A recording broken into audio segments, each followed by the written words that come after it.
All right. And then I'm going to let Kim take it away. Hi, Kim. Hi there. Good evening, everybody. Thank you for joining in. My name is Kim Caputo. I am a special education attorney with the law firm of McAndrews, Conley, Hulse, and Ryan. I represent parents and students, and I'm going to say the word parent in air quotes, and I'll tell you why it's in air quotes in a second, across Pennsylvania, mostly in the southeastern section of the state and predominantly in and around the Philadelphia and tri-state area. Why did I put parents in air quotes? Because you are parents. If you are logging into this call and you have been appointed by the court as an educational decision maker, that means under the Education Disabilities Law, you are a parent. I represent parents in air quotes, meaning biological parents, foster parents, adults with whom children reside, and educational decision makers when there is an issue that requires legal attention. We are here today to talk about transition into adulthood and why that is even part of a student's IEP. An IEP, as I know you all know from previous trainings, is an individual education plan. Every child who has an educational disability, that's something that is discovered through an evaluation, has an IEP, and IEPs, every IEP, whether it's for an early intervention child, that would be a child in preschool or younger, or a child in elementary school, all IEPs should be crafted and built with an end in mind. And that end should be for all children to live as independent a life as possible. Having said that, when children reach a certain age under the education disabilities laws, their IEP must, and that's with a capital M, must address transition. And that means transition into the next chapter of life beyond high school. And school districts, and when I say school districts today, at least in the state of Pennsylvania, I am referring equally to school districts and charters. The law is the same. The law is the same if a child is in a public school, brick and mortar, or a charter, brick and mortar, or a charter virtually. All three of those types of educational educators have the exact same obligations to children with disabilities. Before I get into transition as an IEP process, I just want to quickly remind everyone that transition is a natural part of everyone's life. And for a child with a disability, there are transitions built in that you, as the educational decision maker, and therefore a parent, need to be aware of. If, for example, you are involved with a real little child, birth to 3, they are potentially covered under IDEA.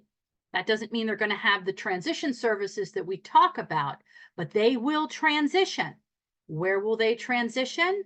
They will transition to preschool. Preschool is under the disabilities law, ages 3 to 5. That age is supposed to have an IEP and certain services. Then the child transitions again when they reach kindergarten age into what is called the school age program.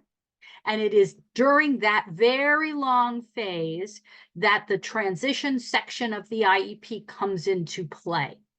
And then finally, there is transition with a capital T as the IEP entitlement.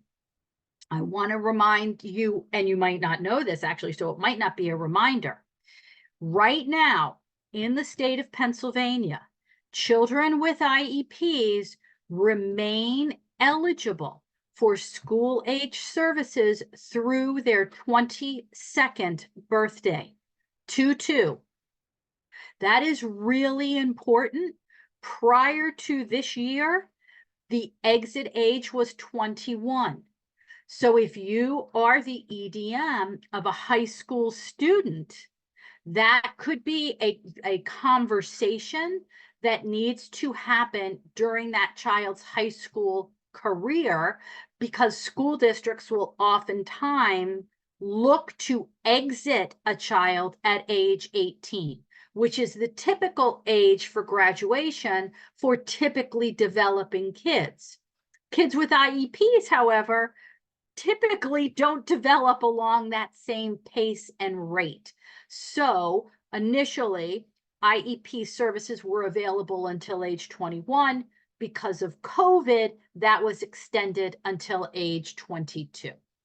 All right, let's talk about transition services that have to be part of the IEP. Transition services is specifically identified in the law.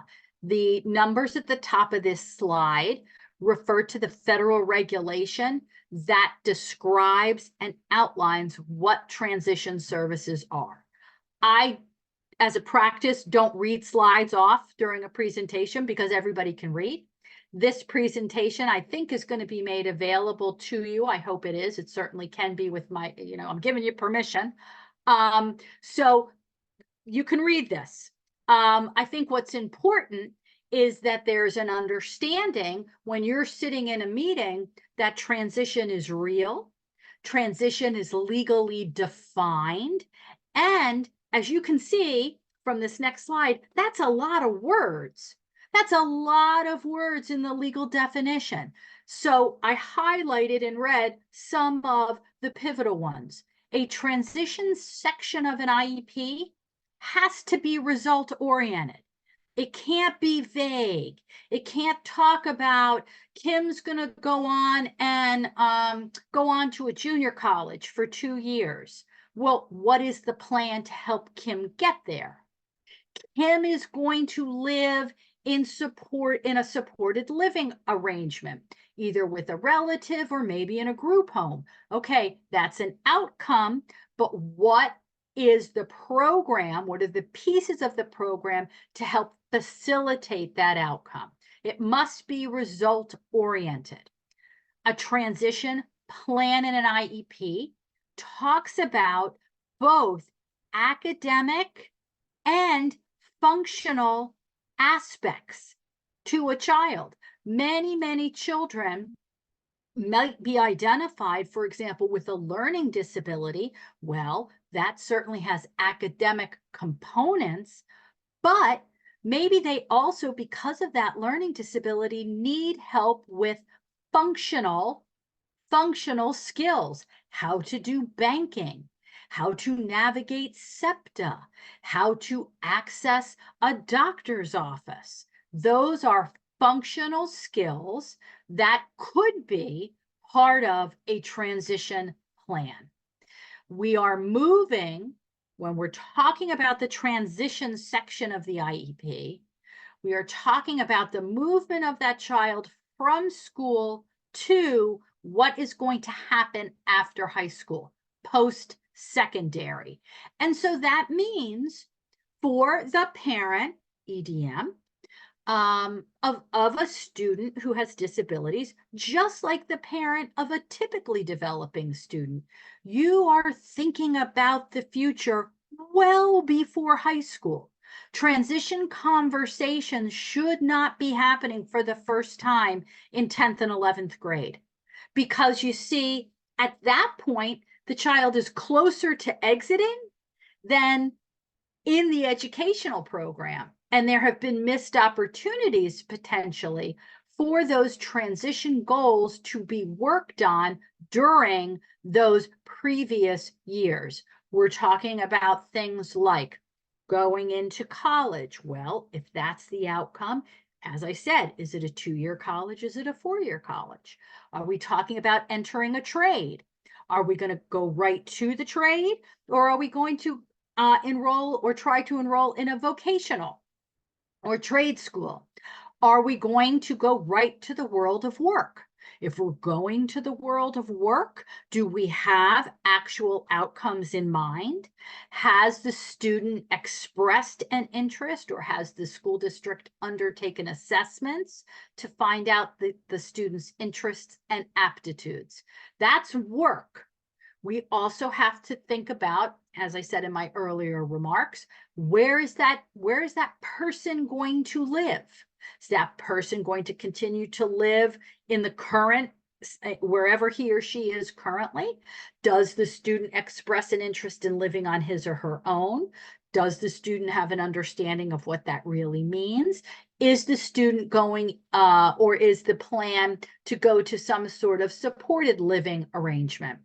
And finally, for some students, not all students, for some students, typically those students with more significant disabilities, you need to have a conversation, or transition needs to contemplate how is that now young adult going to be engaging with the community? Are there social activities? Are there, for example, recreation and leisure activities that the student has expressed an interest in now, very much enjoys, but he or she will be leaving school? So will there be a connection made to the local YMCA or YWCA? Will there be a connection made to different faith-based organizations?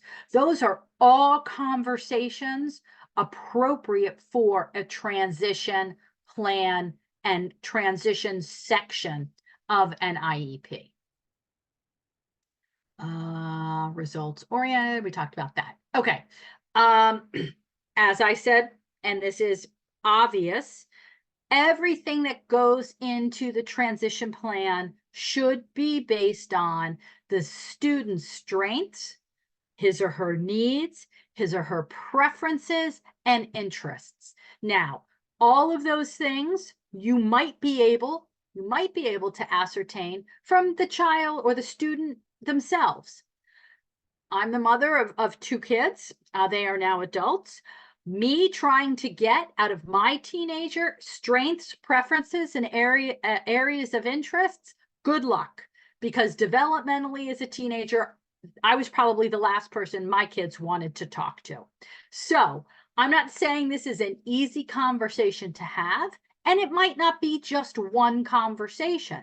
The good news is, if you as the parent have started the conversation, districts have in their toolkit different assessments that they can administer to help fill in any of the missing gaps.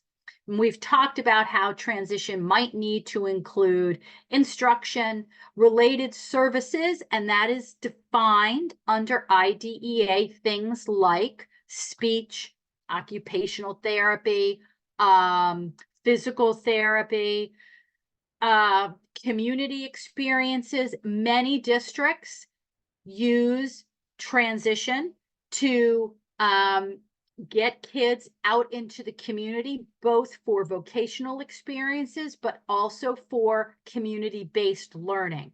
It's great to learn math in a classroom. It takes on a whole new meaning when you're out in the community and you need to use math. So community experiences can absolutely be part of a transition conversation in an IEP meeting. And these are some of the outcomes that we would look for in a good transition plan. We want to see if the child, and if the plan is that this youngster is going on to the world of work, what is that going to look like? What are the skills he or she needs? If an evaluation is necessary, there are vocational evaluations and assessments that can be done. And that is completely appropriate for a parent to ask a school district to undertake.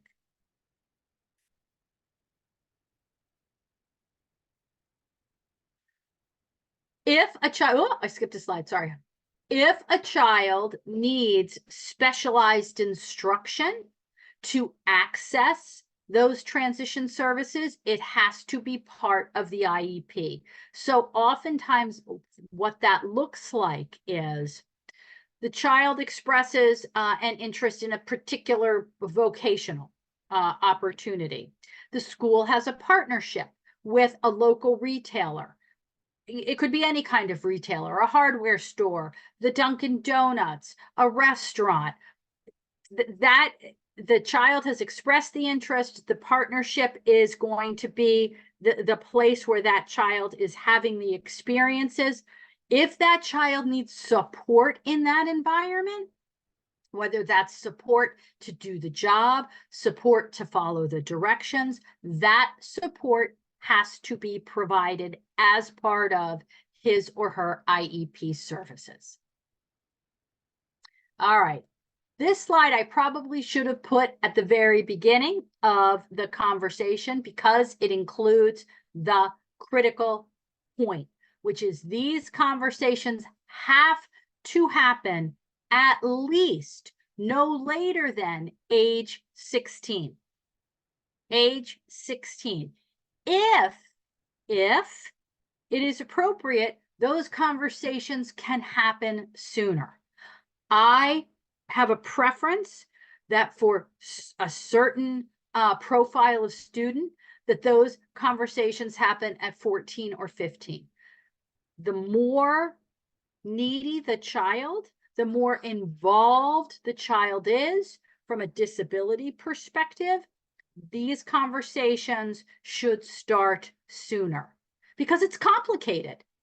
The child might have communication needs. He or she might need to use assistive technology to communicate. Getting the device, getting that technology into the hands of the child takes time. Getting the child familiar with the device takes time. You don't want that time to start as of age 16.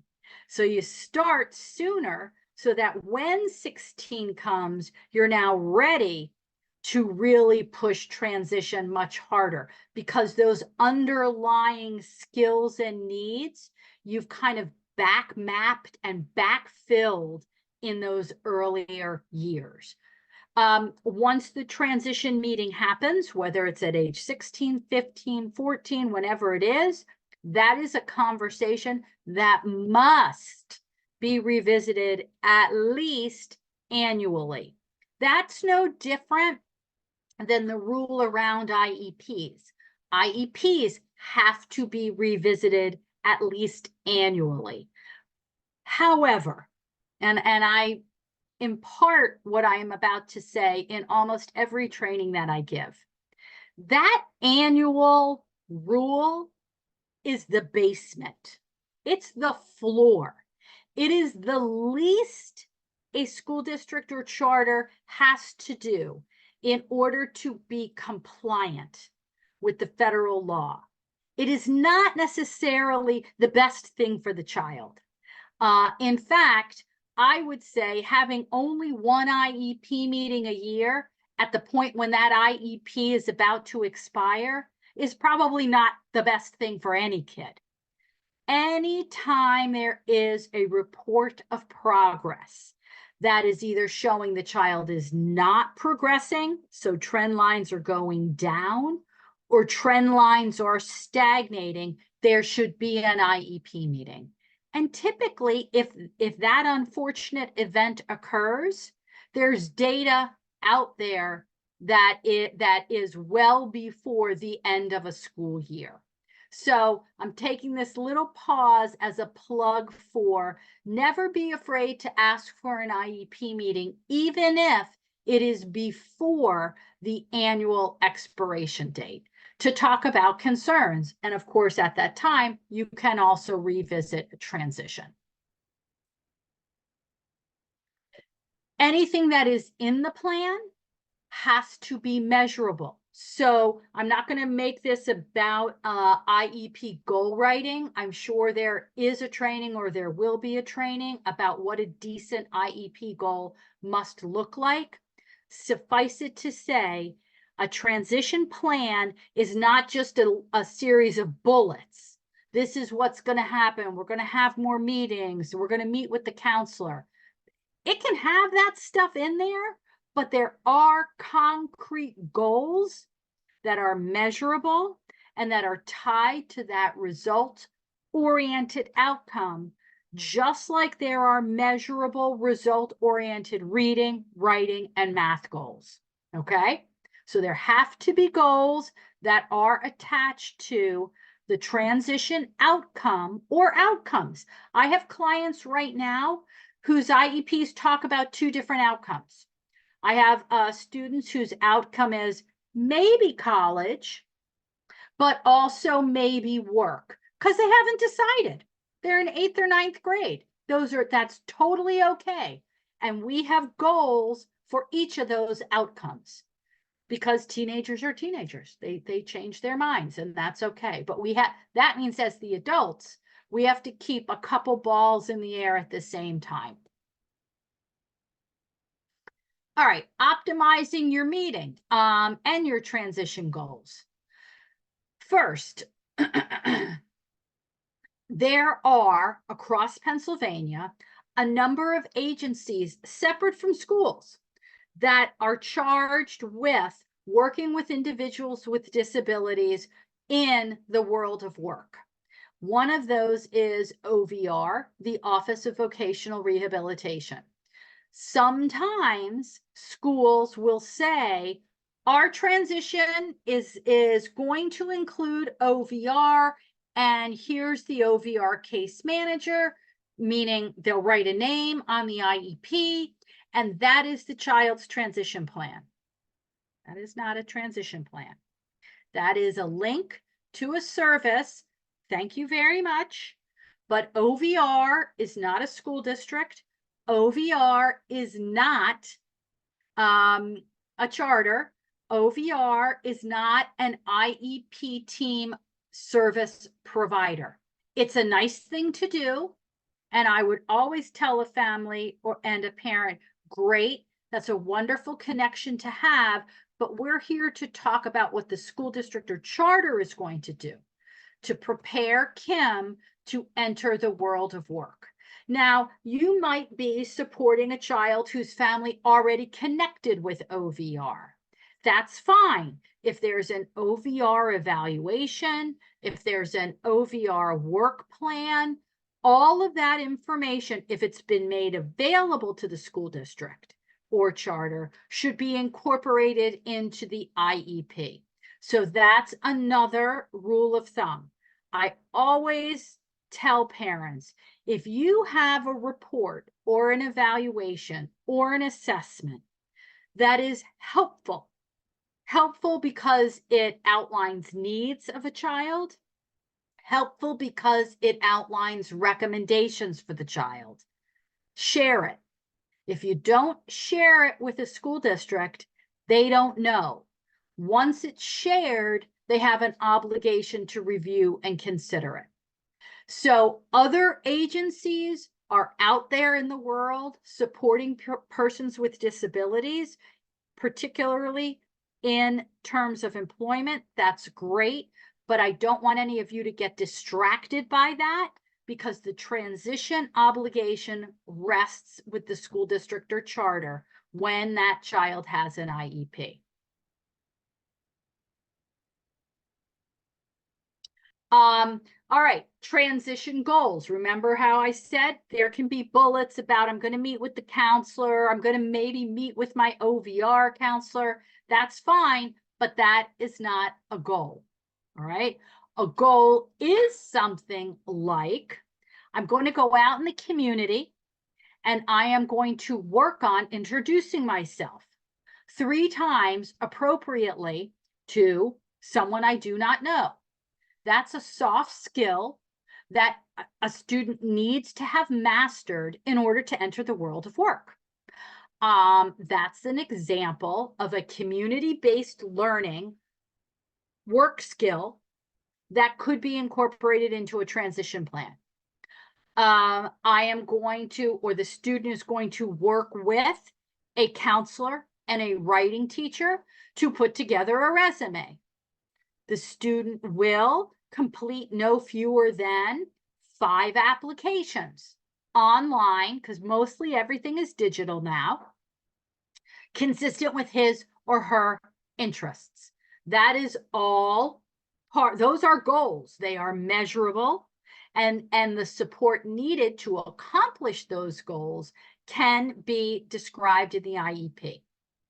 One thing that is critically important is that if the goal is for the child to go on to college, a goal should absolutely be for that child to identify online, where do individuals with disabilities go on this campus to get support? How is support accessed? Same if the child is entering the world of work. Who is human resources? What do they do? If I feel I'm not being treated fairly at work, what are the steps that I take? That is all information that is critical for kids in that high school age to know, because once you graduate from high school, your IEP goes away. You no longer have the support of that IEP. However, you cannot be discriminated against in the world of work or on a college campus because of your disability. And as a result, all colleges that I know of, excuse me, have a student support office, an office of accommodation. They're called lots of different things, but getting that student in high school familiar with what all of that looks like, the who, the where, and the what can and should be part of the transition plan, because that office is going to be the one that student can go to for support, because he or she is not going to have the IEP in place. Post-secondary education and disability rights. This is good information applicable to the student once he or she is in the post-secondary program, meaning college. I invite you, or college, either 2 or 4 year. There can be academic adjustments that are made. Participation in various activities can't be restricted because of a disability. This is important to know, but it's not really part of the IEP. It is what happens after the child has graduated and is in college or other post-secondary institutions. That is the same for appropriate academic adjustments, determining whether or not these college, junior college requirements need to be adjusted so that this adult individual with disabilities can access appropriately the curriculum. These are some examples, and it's interesting because many of these things can be part of that child's IEP. So things like reducing course load. Well, that happens for kids in high school all the time with IEPs. Having a note taker or having pre-formatted notes provided. That happens a lot in high school for kids with IEPs. Using technology in the classroom. Again, that happens a lot in high school for kids with IEPs because it's part of their IEP service. But helping the student who, you are supporting, the student who is perhaps getting ready to graduate and go on to college, he or she has an IEP, understand, hey, here are some adjustments that you might need in college. And the office that I talked about on the slide right before this is where you need to go to make sure this is in place for you.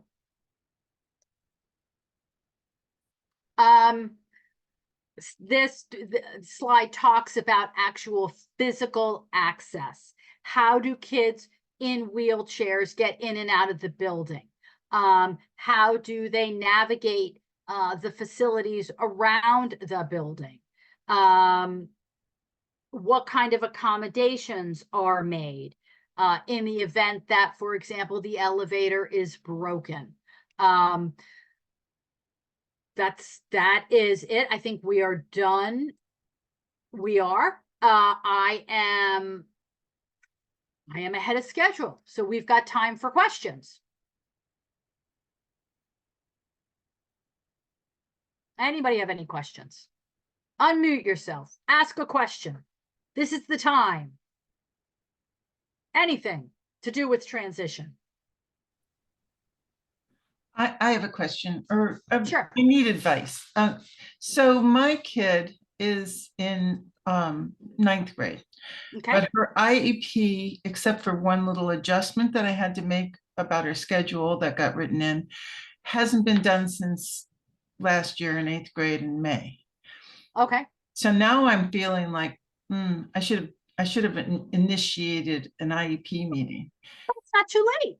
You can do Right. that now. And so I just like contact the main person in school and So, dear, she probably has what's called a case manager. sure. I Most, mean, she has like a whole team, so yeah. right. I mean, are you in what district are you in? Philadelphia.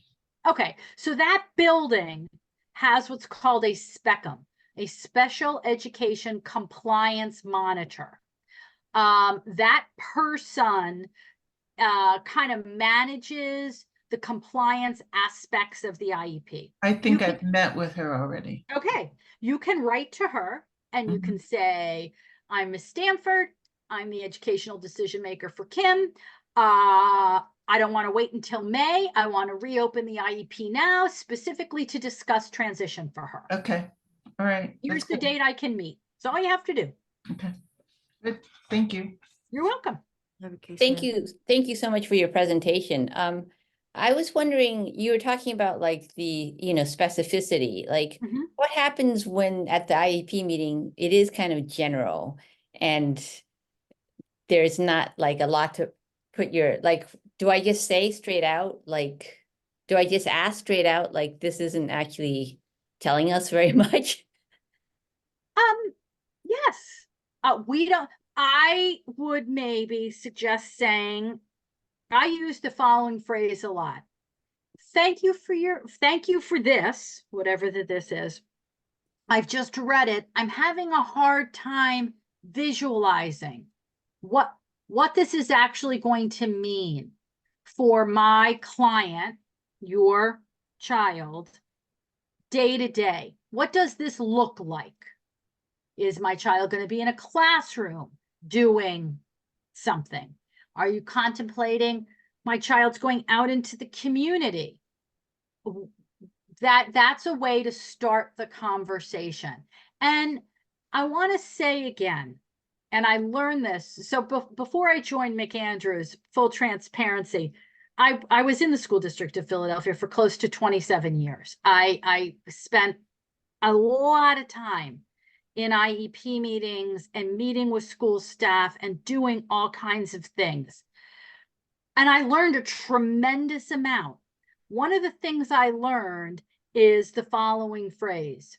Sometimes you have to build the plane as you're flying the plane. And I get that. I really, really do. And I would never, that's just the reality of life sometimes. But having said that, the plane, in order to fly, has to have an engine. It does. If the engine's not working, the plane's not getting off the ground. And so using that metaphor in the context of transition, what's the engine? Are we talking about college? Are we talking about, if we're talking about college, is it 4-year or 2-year? Why do I keep emphasizing that? Because the admission requirements are very different. You got to be aware of not you guys, the school needs to be aware of what those are, or else you can't build the right kind of plane. Is the child going to go to work? Well, what kind of work? Is it going to be work where he or she is self-directed, Well, if the child has a hard time attending to task, the answer is probably not. Is the child going to be in a highly team-oriented work environment? That's great. For some kids, might not be so great for the kid who's on the spectrum, who gets overloaded from a sensory perspective. Maybe doing something that's more independent and more individualized with less contact would be a better fit for that child. So that's the kind of, you got to get into those weeds so that you can build the proper engine, if that makes sense. And if you can't see the engine based on the paper that they're giving you, you can say that. I just don't see it. Help me understand it. Help me visualize what this plan is for my child. How is this plan going to get him? Because what you do know going into the meeting is what the outcome is. How is this plan going to get my child to live in an apartment by himself? Does he know how to sort laundry? Does he know how to build a grocery list? Does he know what a budget is? Does that make sense? Yes, thank you. That's all transition. 2 questions. I'm a relatively new EDM. I've seen 2 IEPs for 15-year-olds. Okay. Both instances, the focus is almost totally on school-based goals or academic goals, and so much of what you've talked about, I don't see in them. So 2 questions. Are schools responsible for this level of an IEP, and do they have the resources to deliver on not only the academic, but the other activities you've talked about?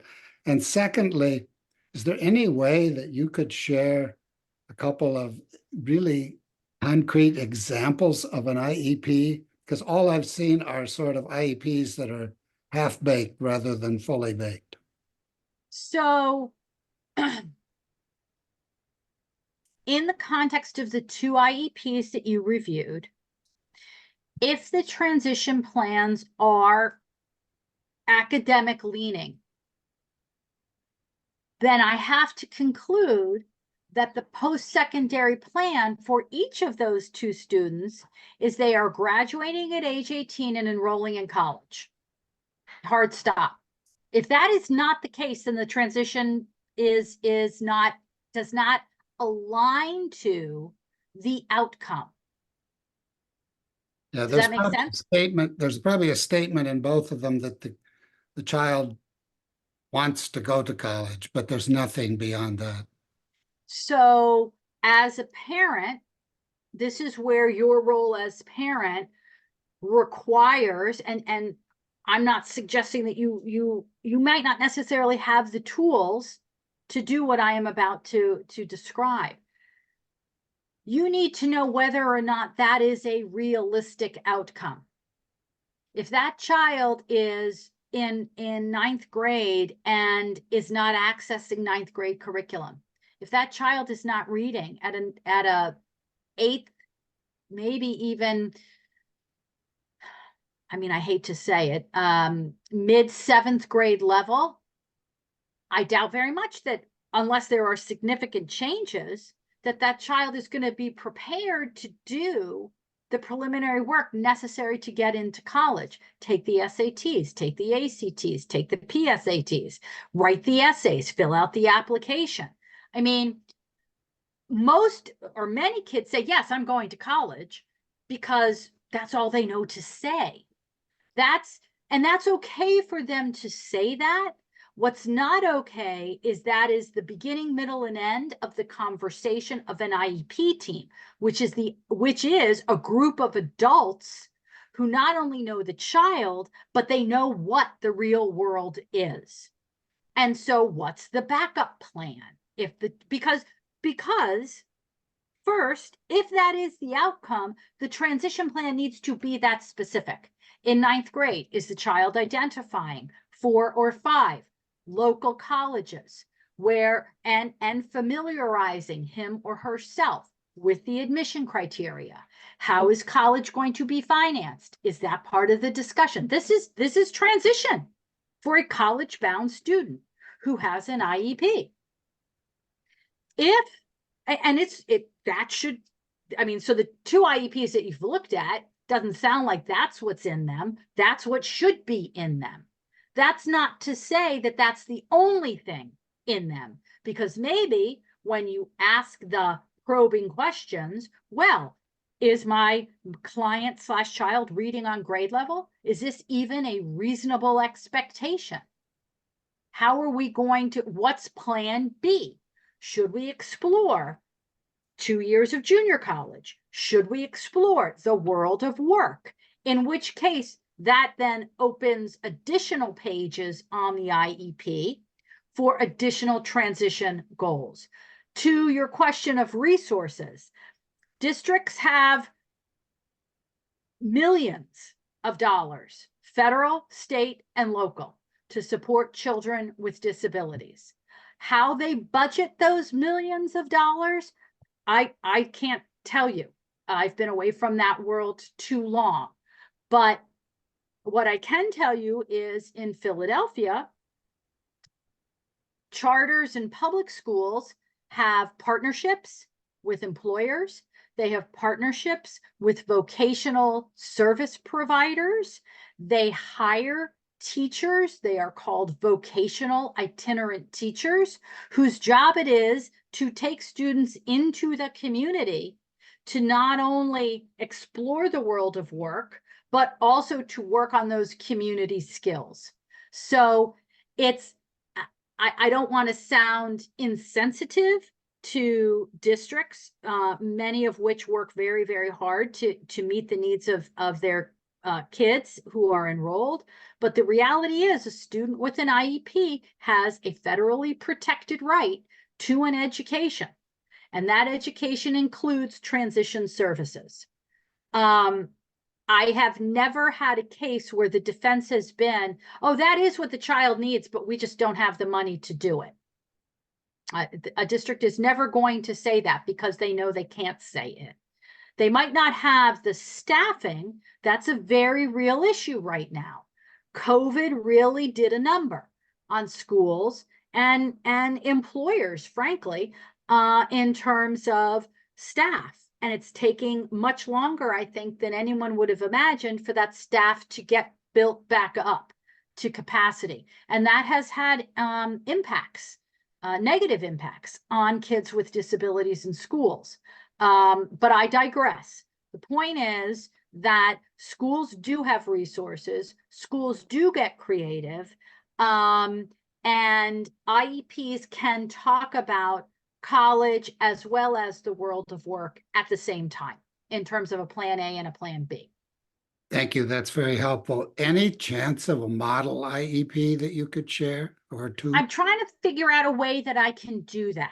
I can, if I can figure out a way, because there's all kinds of privacy stuff, I'd have to, let me figure out how to use technology to cut and paste what I'm thinking. I'm not saying it'll work. To cut and paste some good goals, some good transition goals. I can do that and get them over to Jessica. That would be super. Great. Thank you. Great. Thank you. I also will tell you, well, I'm just going to tell you, you can Google this. You can Google good IEP goals for transition. You'd be surprised what you would come up with. Just saying. What else? What other questions?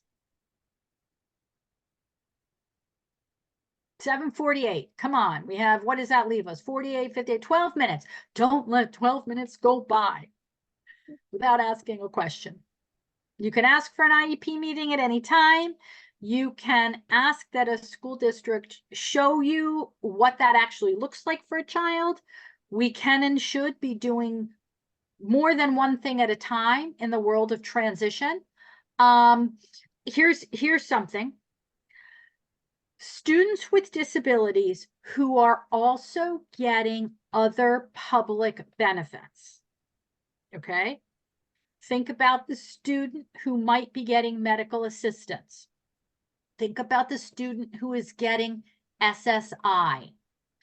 Please make sure that if that is a student who you are connected to, that part of the transition plan includes how are we, as the adults in the room, making sure that if this child is going to go out to a paid internship, that his or her public benefits are protected. That's benefit counseling, and that's really important. Now, for the child who might not be getting public benefits, let's say it's a child with learning disabilities. Let's say it's a child with ADHD. Having a transition plan that talks about financial independence is also important. Understanding, hey, you want to go to college. Okay, this is how I'm going to help you to understand how that's going to get paid for. Maybe you're going to qualify. You're going to fill out the FAFSA. I am the mother of a kid who's still in college. The FAFSA will drive you insane. Insane. So, who's going to be doing that? Is there someone at school that helps kids with FAFSA? There's usually other forms that have to be completed.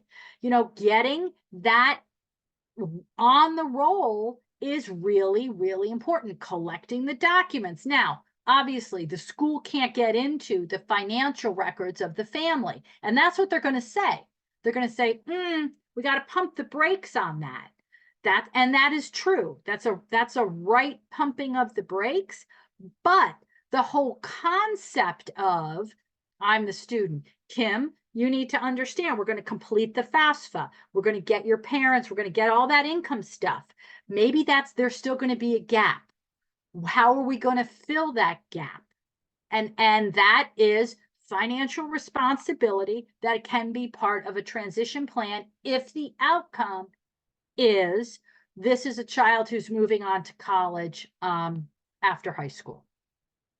For the child, the other profile, what is the financial responsibility? What is the benefit planning to make sure that his or her public benefits remain as robust as they can be, even if work for income is part of his or her outcome. I'll say one more thing about the world of work, and it's advocacy on behalf of the more involved student, the student who might be intellectually disabled, might be nonverbal, might be autistic.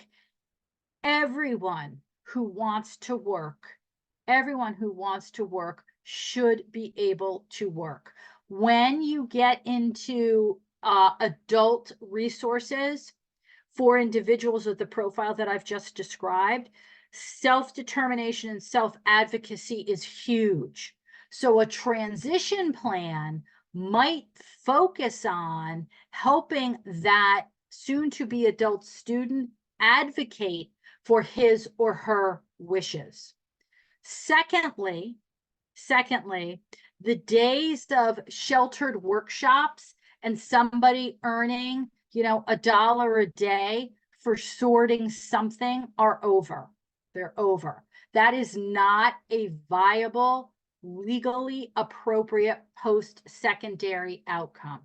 It is acceptable to say to a district when we are talking about the world of work for a student of the profile I have just described, listen, we get it. You're going to take the child out in the community. You're going to be working in all of these different places.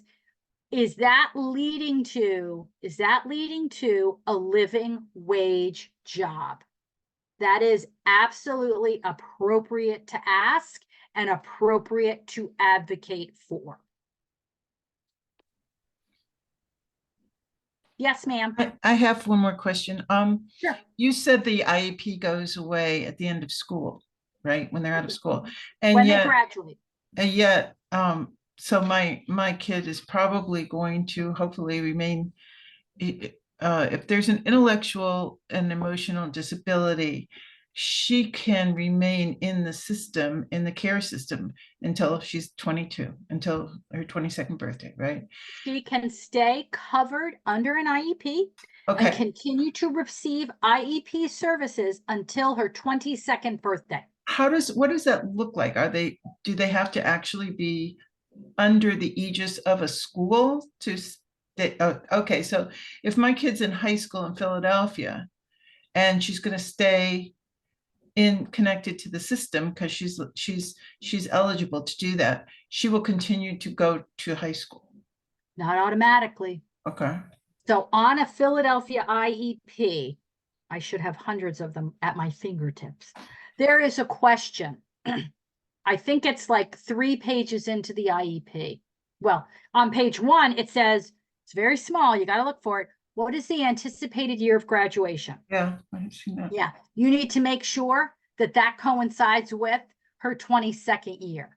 Okay, good. So you're reopening this IEP. Right. And that's part of Right. transition. Because Right. and you have the perfect opportunity.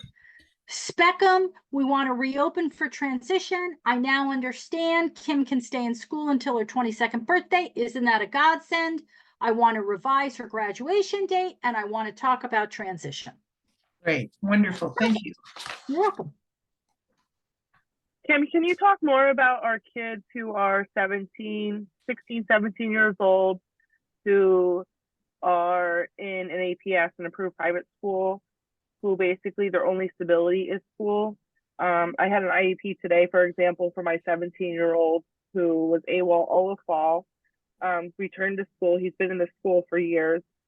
And talking about transitional services, nothing in there was measurable. And I asked today, they just hired a transitional coordinator at the school, which is great. And they asked to have more conversation with her about future planning.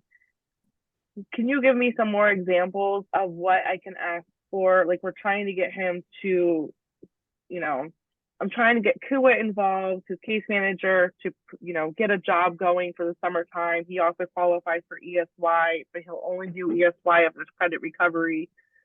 What are some measurable goals, though, to prepare him for the job part? Right, okay.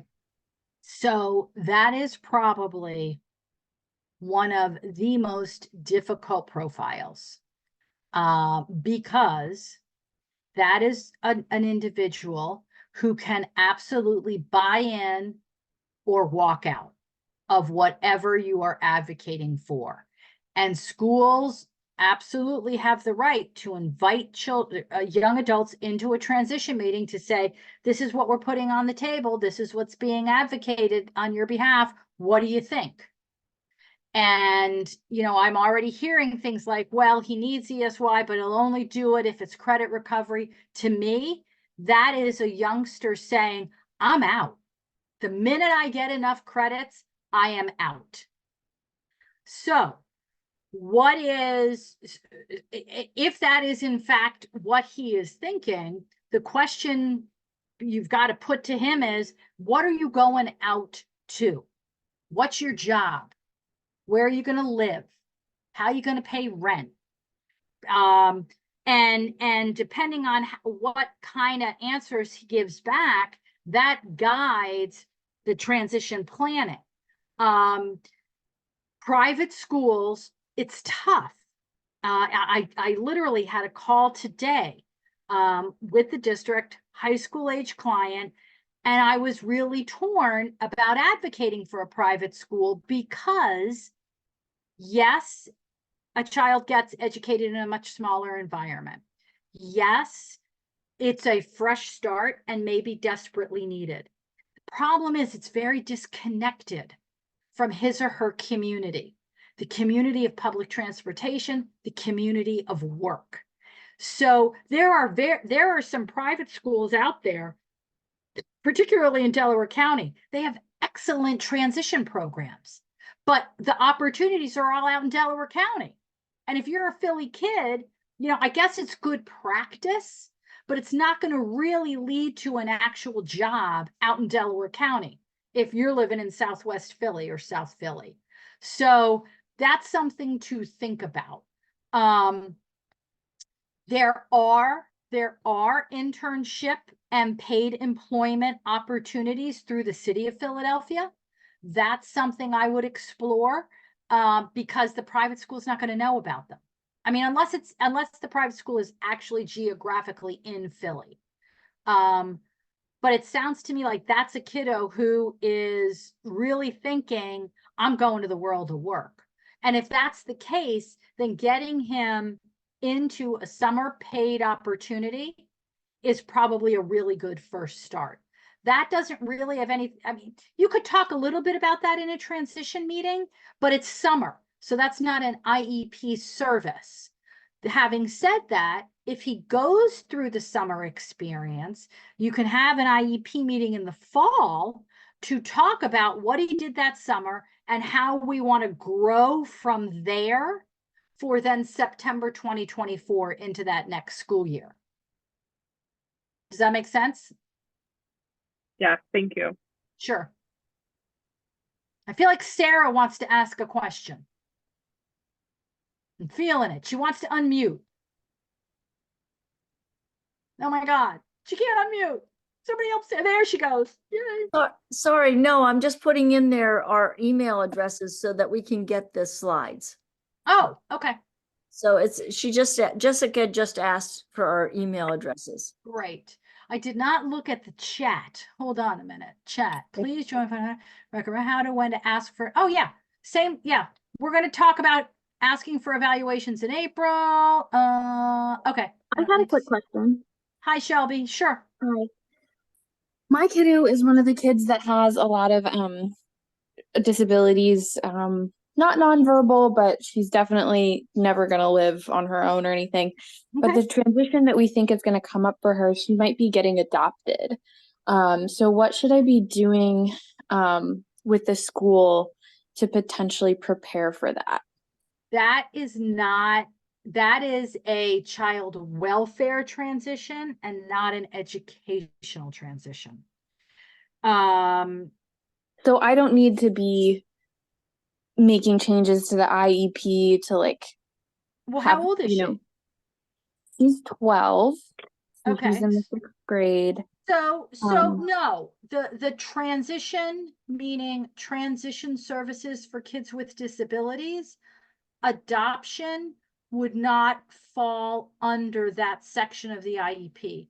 Having said that, an upcoming adoption would be something I would want the school team to know, particularly if you feel or think that that is going to be an event that has some sort of emotional or other kind of consequence for her.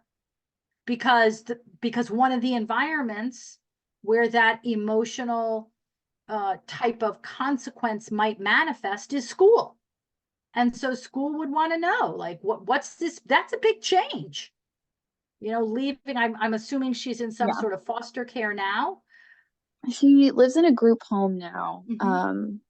She's super resilient. Mm-hmm.